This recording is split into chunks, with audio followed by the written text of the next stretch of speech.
ஈசிஆரில் bike race செய்யும் நபர்களை தடுக்க ஈசிஆரில் தொடர்ந்து கண்காணித்து அபராதம் விதித்து வருவதாக தாம்பரம் போக்குவரத்து துணை ஆணையர் சமைசிங் மீனா பேச்சு.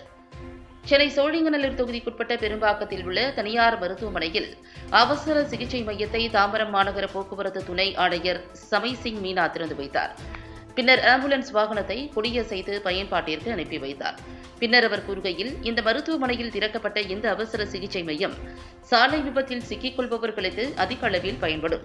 ஈசிஆரில் பைக் ரேஸ் செய்பவர்களை தடுக்க தொடர்ந்து அபராதம் விதித்து வருகிறோம். கேமரா மூலமும் அல்லது காவல்துறை நேரடியாகவோ அபராதம் விதித்து வருகிறோம். OMR சாலையில் மெட்ரோ பணி நடைபெறுவதால் அதிக அளவில் போக்குவரத்து நெரிசல் ஏற்பட்டு வருகிறது. அதனை குறைப்பதற்கு பல நடவடிக்கைகளை எடுத்து வருகிறோம். அதாவது ஒரு சில இடங்களில் யூ-டர்ன் செய்வது என பல்வேறு நடவடிக்கைகள் எடுத்து வருகிறோம். அதேபோல OMR, ECR சாலைகளில் பீக் ஹவர்ஸில் வாகனம் தணிக்கையில் ஈடுபட்டு வாகன போட்டிகளுக்கு அபராதம் விதிக்கக்கூடாது என நாங்கள் ஏற்கனவே போக்குவரத்து போலீசாருக்கு அறிவுறுத்தி இருக்கிறோம் என்று கூறினார்.